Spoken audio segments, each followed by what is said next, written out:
following is a presentation of the Black Hollywood Live Network, the first online broadcast network dedicated to African American entertainment. Hollywood redefined. From Los Angeles, California, streaming live thanks to Akamai Technologies, this is Black Hollywood Live, Geek Nerd Tech, featuring a weekly roundup of tech news and gossip.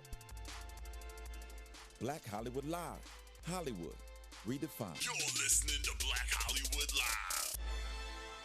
And now, the host of Black Hollywood Live, Geek Nerd Tech.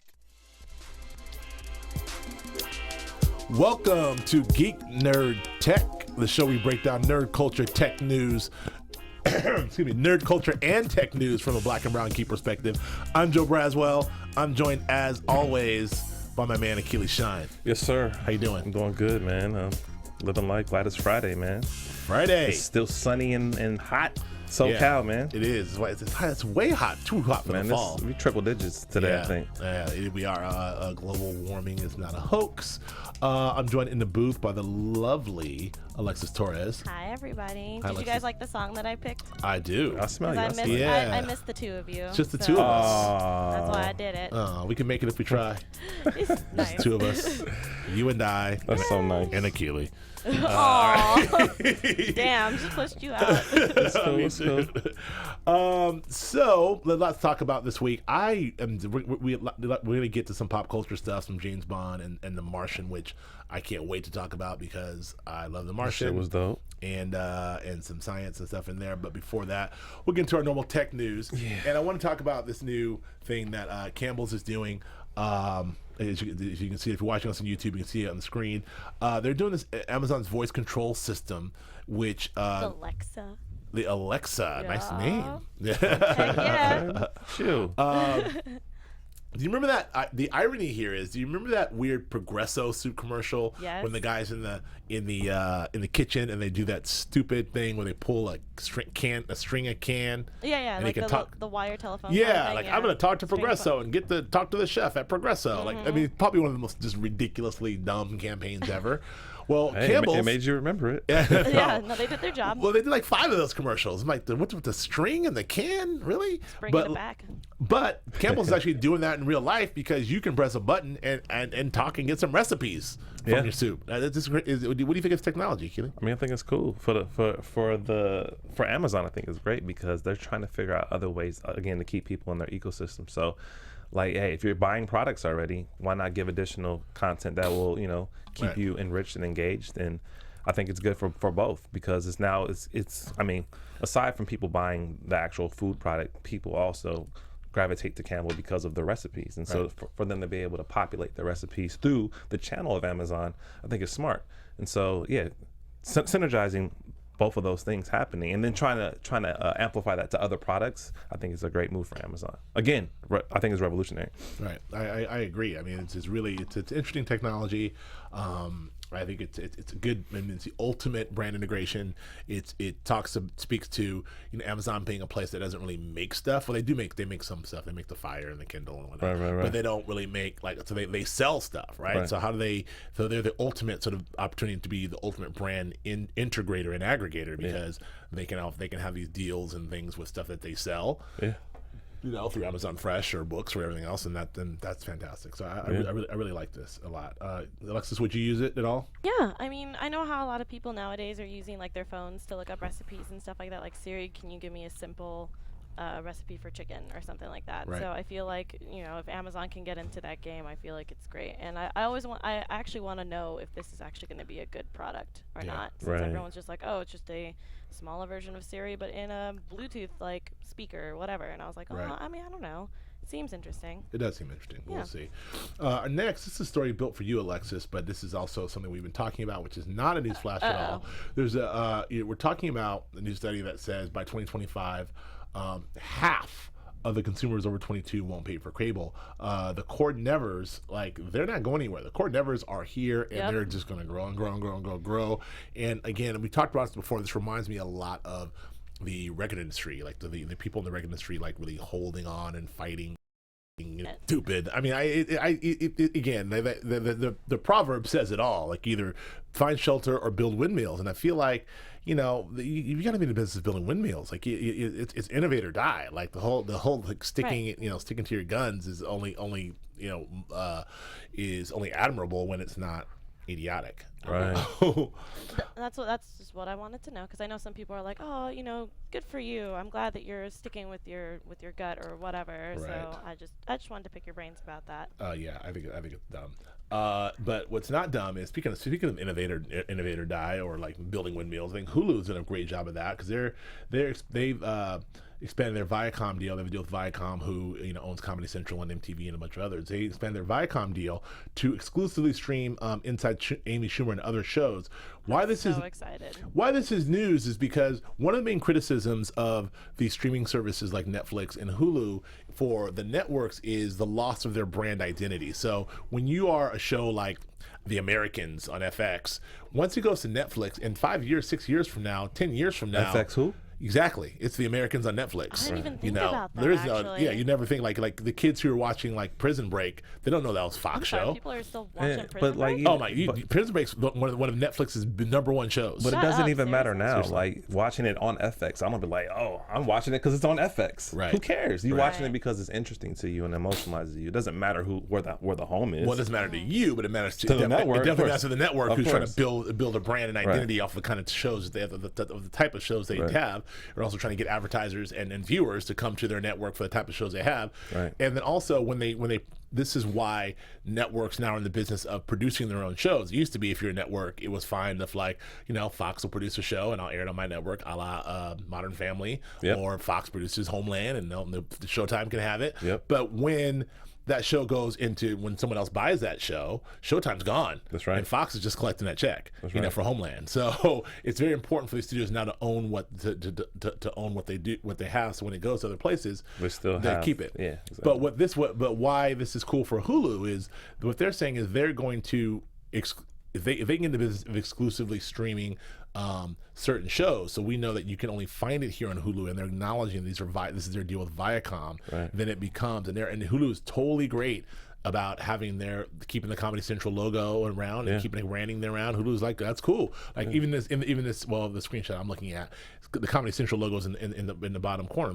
The bug is there. So still have the bug, and you can still search by network. By network, which Netflix you cannot do. Yeah. No, you type in FX and nothing comes up. Well, the movie FX will come up. Exactly. So that's it. So interesting. I like what Hulu's doing there for sure.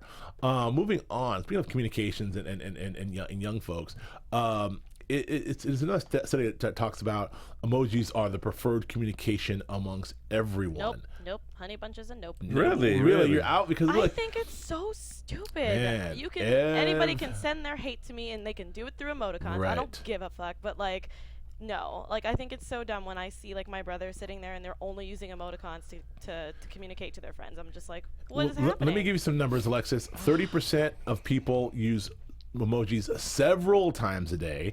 33% use it several times a week. So, and then the rest is 15% sometimes a month, and I don't think it's solely using it. I mean, it's integrating it with your normal form of communication. No, that's fine. That's fine if you can sprinkle it into your text. That's okay. I don't mind that. I'm talking about people who literally do not use words. Wow. That's what my brothers are doing. That's what makes me so upset, is that they do not use words. It's just emoticons. That's pretty profound. But it's not just. Another stat shows it's not just between people under 25. Like I would see 72% of all under 25 people are frequent users of emojis. 75% of people 25, 29. So really it's that 25, 29 group. And not just that, really it's mostly women that use it. Yes. My mom is starting to 84% slowly of do women. it, and she's in her 40s, so she's just, I was just like, what? And she's like, I think it's adorable, and I'm like, no. But I think it's awesome because it saves time. You could really say a lot with that one symbol versus having to type, a phrase or a sentence. See, I'm one of those people that likes to write a novel to people because I'm weird. So, yeah.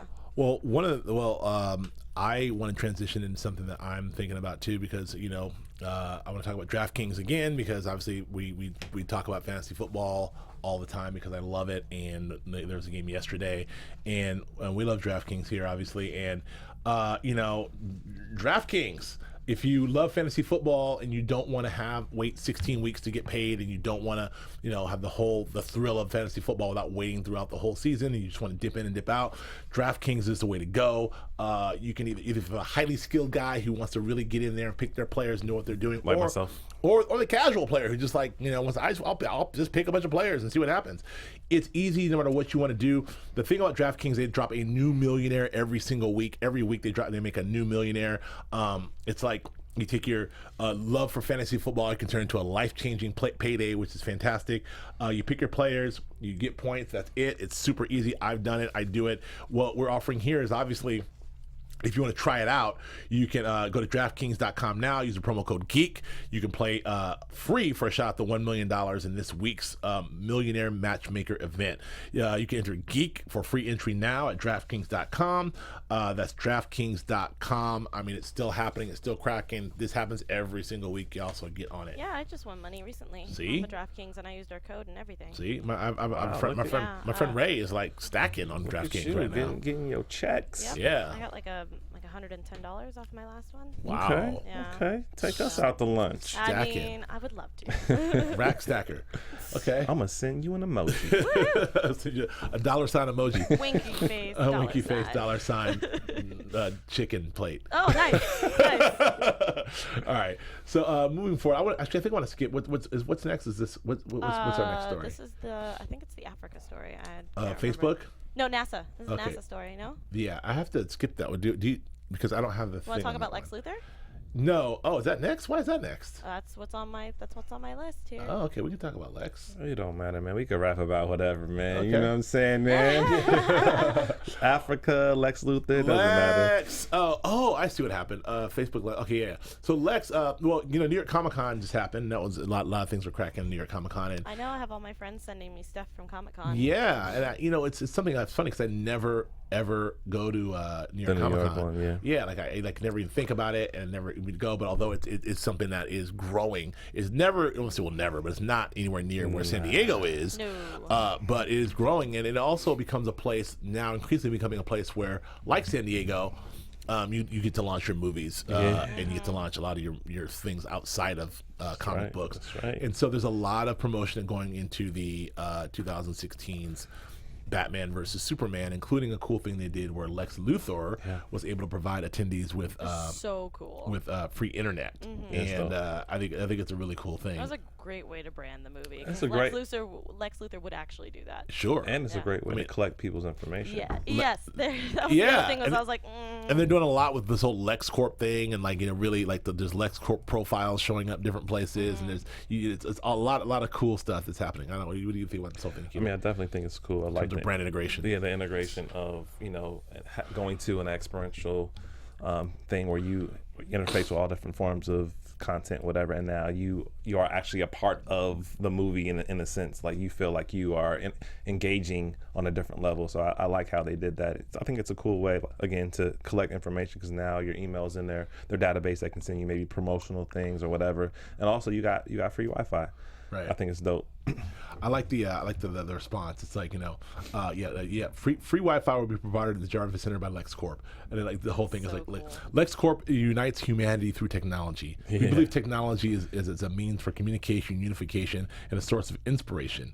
To access the Wi-Fi at the Jarvis Center, connect to LexCorp from available lists. You will automatically be redirected to LexCorp Wi-Fi. Blah blah blah blah blah. Together we can help build a better world. I love that experience. Things like, wow, thanks Lex, but then you know that Lex is Evil doer, Magical. right? Yeah, so that's kind of cool. Well, did anybody actually talk about if the Wi-Fi was even good? No, I mean I hope it was good because LexCorp loves to have some. Well, some that's answer why for I it. was thinking from a geek's perspective. I was like, is it good? Because Yeah. Lex is, he's high brand, That's highbrow. That's a good thing Right. you bring up, though. I mean, another note is that when you have like these large scale events where a lot of people are in one place, Right. like the Wi-Fi usually is terrible. It's And so absolutely I catastrophic. do wonder if it was actually good if they have to- incorporated the infrastructure to be able to have like seamless, fast connectivity. Yeah. Right. I think it would be cool because then maybe that we can find out who's actually helping out with that, and then they can keep branding that as LexCorp eventually, and then you can be like, who's actually LexCorp, and then maybe they can, I don't know, maybe it'll get more attention after the movie comes out or something. I don't know. Hey. We can go back to the NASA thing. I'm sorry. NASA plans to save the world. Yeah, because it's so one of the things I do worry about this. I don't know why, but like since you worry about a lot of things. I do worry about this. I do worry about a lot of things. But, I know you don't. I got no worries. Hakuna Matata, right? Yes. I worry about ever since Deep Impact and obviously Armageddon in the 90s. In the 90s, there's this two competing asteroids are going to slam against the Earth and ruin the Earth, and kill us all. Things. There's been a couple more movies in that after that, but this is kind of a real thing, and so NASA's been working on this. They have a real plan of to save us if this is coming too, and it doesn't involve shooting a bunch of oil riggers up to land a space shuttle on an asteroid and dynamite it. Right. Which is it's a solid plan. This one involves basically one satellite going to assess what's happening with it, collect data on the asteroid, and then another rocket will come and slam right into it. It's like a battering ram. It's the Asteroid Impact and Deflection Assessment satellite will go up first, and then NASA will slam another thing into it. I like it. Yeah, I mean, I think it's awesome. They're able to calculate because of the sun. Everything has a gravitational pull towards the sun, which creates an orbit. So they're able to calculate the speed of these asteroids, which is about 12 miles per second. Right. So their thinking is they can calculate the orbit, and they can posit when it might hit Earth or it might come close to Earth. So hey, if we can move or slow down or speed up, the asteroid by knocking something into it or creating a force that will knock it kind of off its course, which will then miss Earth. I think that's very smart, and we've seen that in The Martian. Yep. That type of thinking, and I think we saw it in Interstellar. Yeah. So it's real science. It's dope, and just the mathematics that's involved when you're able to, from Earth, look into space and calculate the speed of something moving 12 miles per second. Yeah, a second. Yeah, it's ridiculous. And then send something up into space that will, mess up its course. But this is why we have NASA in the first place, to deal with the kind of stuff like that. Because I'm in so much shock, Akili, that you were able to know all that, because in my brain I'm like, those are just a bunch of numbers. I don't know what I'm that an means. astrophysicist. Well, yeah, I knew that. But no, I think it's really cool that we're deciding to do like this weird like bunting effect of trying to make sure that this asteroid doesn't destroy our planet. So I find that very interesting, and I thank NASA for that, because that's hard work. Cool. I agree. Can we talk about Facebook satellite? Do we have that? Yeah. Okay, so Facebook is launching a satellite now to beam internet to Africa. Why? Because this is part of they talked about this before, the idea of the drones. They were having these drones that were going to they were balloons. Kill us all. Well, no. The first Facebook was doing the drones. They Zuckerberg bought the fleet of drones, and he was going to make the drones fly over and kill us all. Well, yeah, that's what I say. Ultimately, they'll kill us all. But for now, they're flying over to give Wi-Fi to areas that don't have it. Oh, that's now nice. it's the idea of doing satellite to give into Africa, which the idea is if you give these impoverished nations and people the technology to be able to share, if you build and it, talk, they will come. then it will. Look, the information technology world, or even what we do via cell phones, is responsible for like 1/3 of our GDP. So, the people who without that are really missing out. So I think that this is an opportunity for him to do that. It's an opportunity for him, again, for his world domination. Yep. I think it's smart. He's a Lex Luthor. Yeah. I think it's smart in the sense that you have major cities in Africa, major world cities in Africa populations that are higher than any city here in America. So, and to think that, the infrastructure obviously in remote places, there is none. So, to have a satellite in space that can now give people the access to information to be able to use their imagination and go through an exploratory process of finding different things that are happening in the world, and kind of like remove the isolation, I guess, if you can say, I think is a good thing. So, access is always great, and I think I appreciate the story because of that. Is providing information access to people that may never have it. Right, I agree.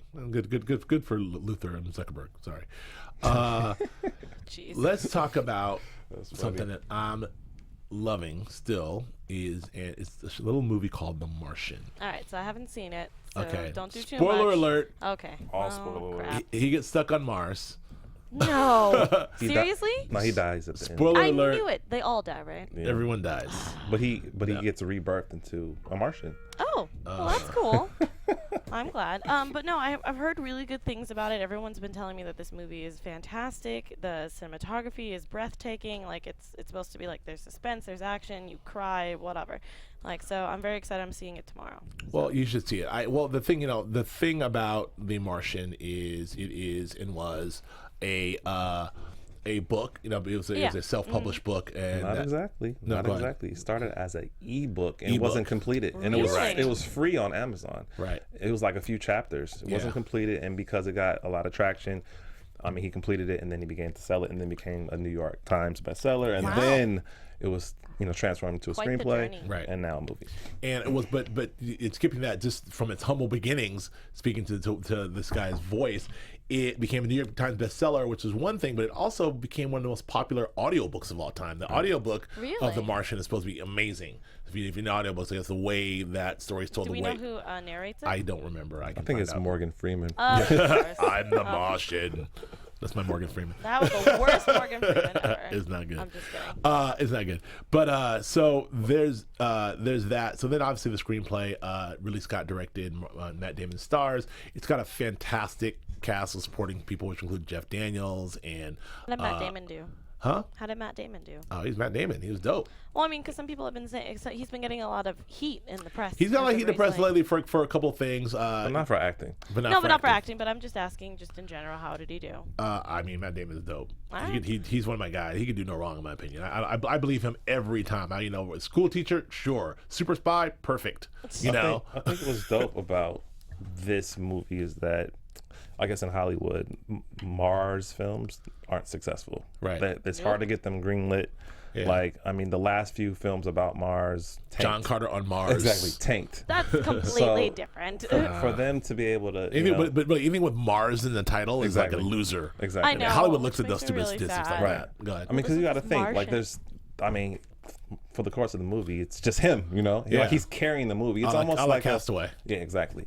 And so, I think for those reasons, like, the technology, which we can probably discuss in a bit, I think was spot on for the most part. And I just think the acting, like, he was able to create, he was able to draw you in, and you felt emotionalized by it. That this dude is on the planet all by himself. Right. Like, I think it's dope. Here are the two things I love about this movie, aside from the execution, the acting. All the acting was great. I think the execution was great. I think it was well directed, well acted, all that good stuff.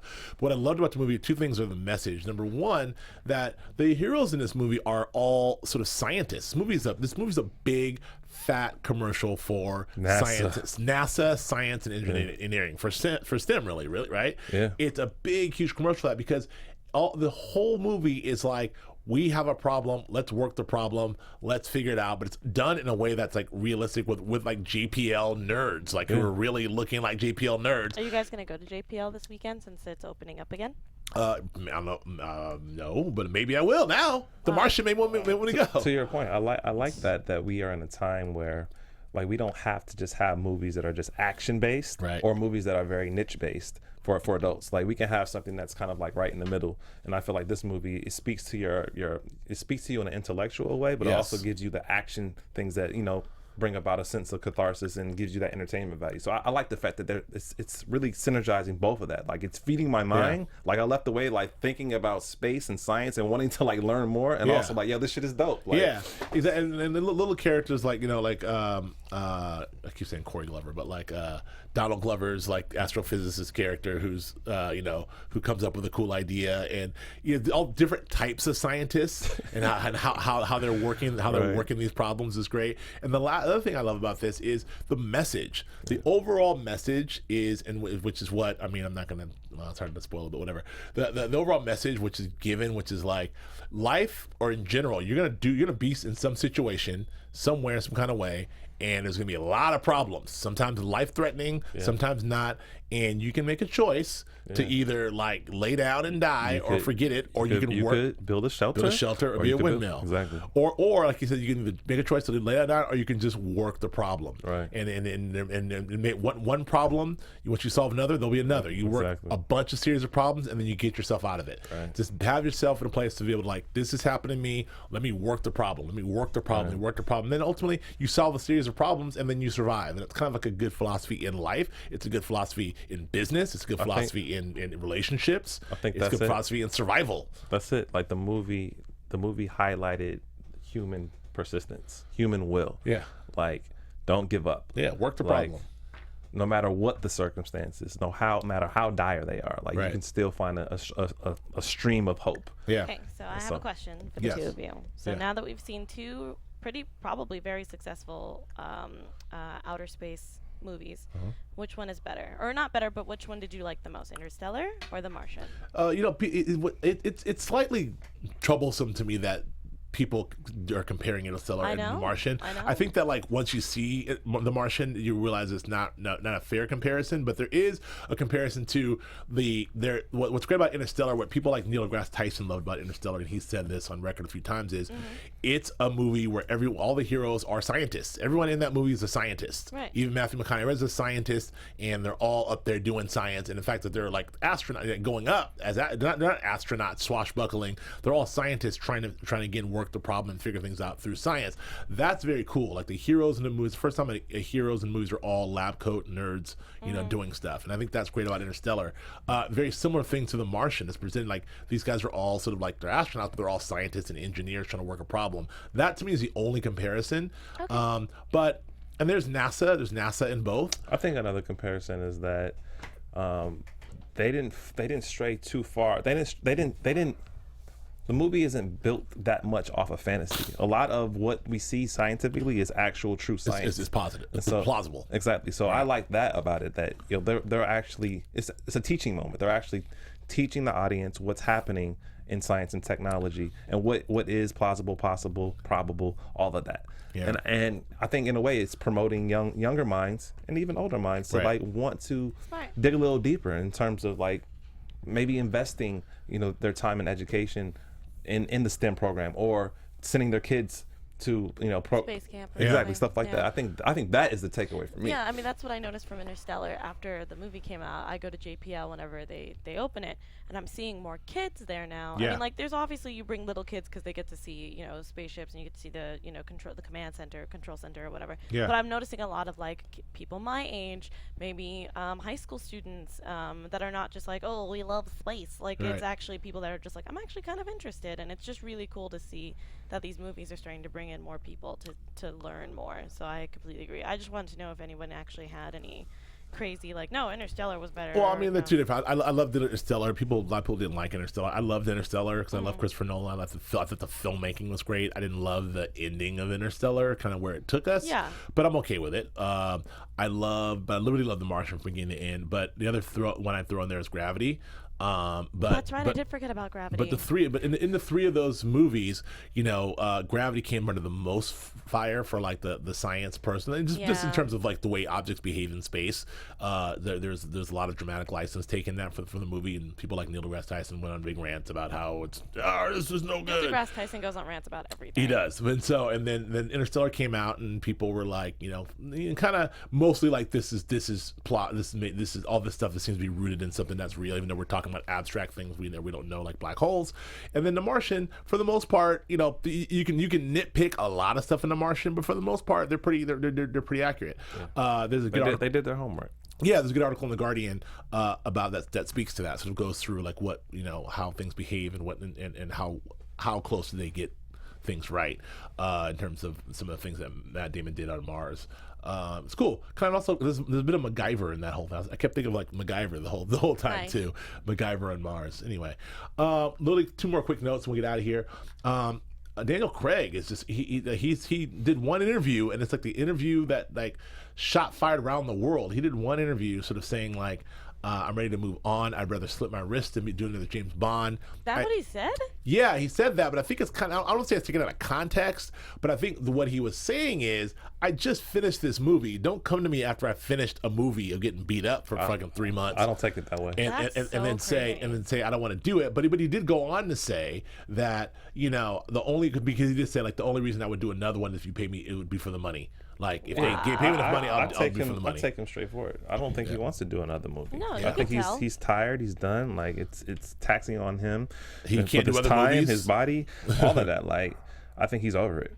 Yeah, I mean, he may be. agree with you. Yeah, and he's also said like he mentioned like I gotta worry about looking like James Bond. I gotta get myself in shape. I'm getting older. I can't, you know, all the pressure that comes around and the responsibility of being James Bond and also being James Bond for a movie, and then also. But then again, like you're complaining. No, but he said that. He said that being said, it's a huge responsibility that I love it. It's like I would jump at the chance. I jumped at the chance to do it, and then all I want to do with this franchise is leave it is in a good place for the next guy to come do it, and the next guy should really like embrace it because it's a great opportunity. But he's like, for me, I'm good now because I'm rich now. Yeah, I made all my money off of it. I mean, four movies. If you look at the thing, I mean, four. I mean, I think Pierce only did 4. He did 4. Connery, how many did he do? Connery did 6. He did 6, yeah. Connery did 6. Roger Moore did 6.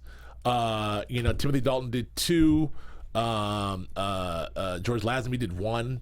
Yeah, there's a reason. And then who else is Pierce did 4, and then he did 4. So 6 is the number for like.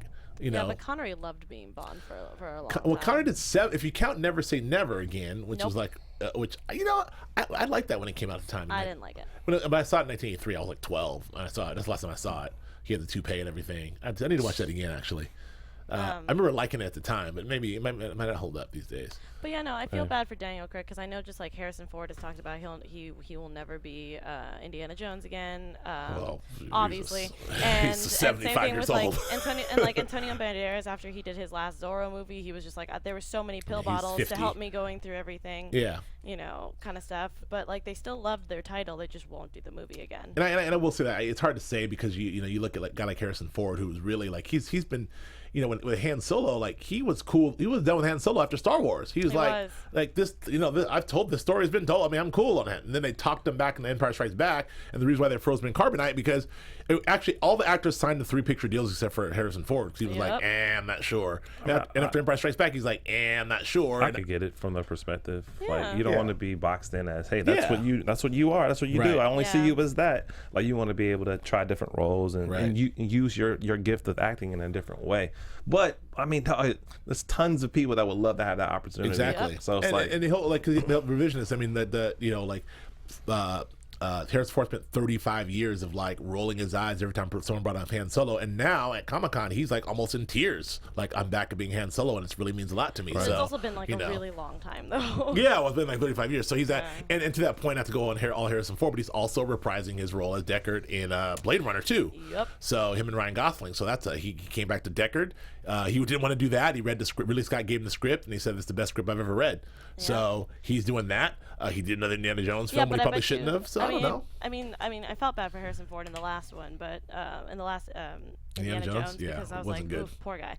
But but for Blade Runner, he's mostly probably just going to be talking the whole time, not actually moving. and they're handing that franchise off and making it into a franchise and giving it to Ryan Gosling. So he's probably going to die in it. So we'll see what happens. I wonder and I also wonder. I'm digress because we're getting almost out of time here, but I also wonder about, if Han will be in all 3 movies, all 3 Star Wars movies. If the original people, Luke, Han, Leia, Chewie, will they be in all 3 of the new movies? Or are they only going to be in the first one? Is it a handoff, or are they going to be part of it? I think they're just there to really get the handoff. Yeah, it's a handoff because we don't even know if this is going to be successful. Oh, I love it. Please. I mean, most Star Wars fans are like, hey, this is going to be amazing. But I also agree with Achille at the same time. Even though I love Star Wars, I'm all about it. It's a slight chance. But you never know. It's a slight chance. It might be whack. No chance that this is going to be whack. Zero chance. I mean, that's how I felt about when the prequel came out, and I was just like, what have you done to my series? Yeah, but this is J.J. Abrams who's only misfired once. Hey, No, every gun misfires. Yeah. And even that, which was in a Super 8, whatever it is, but that, I actually liked Super 8. Even that was pretty good. Yeah. It's kind of a We'll see. Spielberg homage, but it was good. I'm gonna watch it. They're gonna get all my money. Good or bad is a handoff. All right. Yeah. Speaking of handoffs, and there's the last story. F. Gary Gray looks like he's handoff. Well, they've been having a hard time finding a director for Fast 8. Justin Lin, obviously, he's the guy who's the Fast 8 guy, but he went to do True Detective, so wasn't available to do the other one. And then again, and couldn't make the turnaround, so he turned it down when they wanted to do Fast 7 so quickly. Turned it down, and now they want to do Fast 8. He's off directing a new Star Trek movie, so he's not available. James Wan, who directed 7, apparently didn't get along with Vin Diesel. Which isn't the first time that's happened.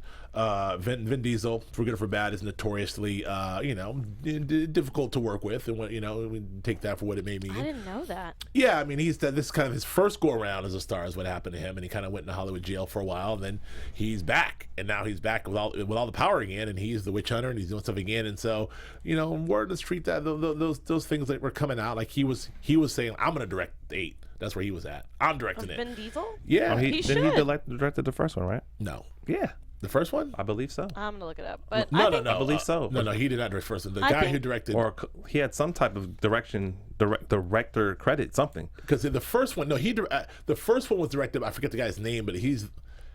it's Justin Lin. No. Is the person who directed the first Fast and Furious. No. The person who directed the first Fast and Furious is a director who was dope at the time. Oh, wait. Hold on. Look it up. That was 2009. I'm looking at... Because there's so many... They're all like the same... It's the Fast and Furious. My bad. Rob Cohen.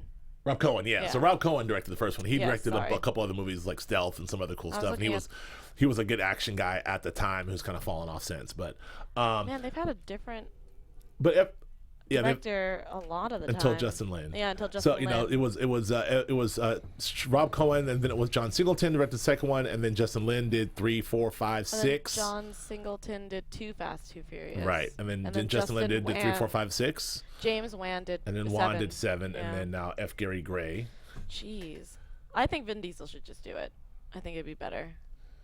It's the last one. Yeah, I mean, might as Cap well go it out off, with right? it. Yeah, Exactly. I agree. I don't know. It's up to you. Right. All right. Okay. Anyway, so F. Gary Gray, by the way, is going to direct is probably going to direct Fast 8, and he directed Straight Outta Compton. He's got some heat on him. You guys gonna watch it? I'm cool with F. Gary Gray. He did a great job with the Italian Job action movie. Oh, he did a great job with Set It Off. He did a great job with The Negotiator. So he's an action guy, and I think that it's a good fit. All right. What do you think? Yeah, I mean, Gary's dope. Yeah, it's a good fit. So I'm cool with him. That's all we got. That's it? Yep. All right, that's all I got. What movies are you guys seeing in the next couple of weeks? I still have to see Black Mass. Oh yeah, you gotta tell me about the Jobs, Steve Jobs. But Jobs starts today. I was gonna ask about that. Are you guys gonna see? Yeah, Jobs is today. Movie? Something else is today. Pan. Oh, Pan. Let's get Pan. I'll leave that to you. I'm not watching. All right, let me get a quick look. It's Jobs. It's come on, load. What's the other one? The Walk. There it is. That's another one. I heard that it was giving people vertigo. The Walk is getting because it's good, but it's the reviews are through the roof on The Walk. The reviews through the roof on Steve Jobs. Pan is getting one. Pan, 99 Homes, Knock Knock, The Martian, Hotel Transylvania, Sicario, The Intern. I'm an intern. Where do I sit? I'm gonna watch that. Black Mass, Everest. That's all I got. This week. Next week, Crimson Peak. I'm excited about.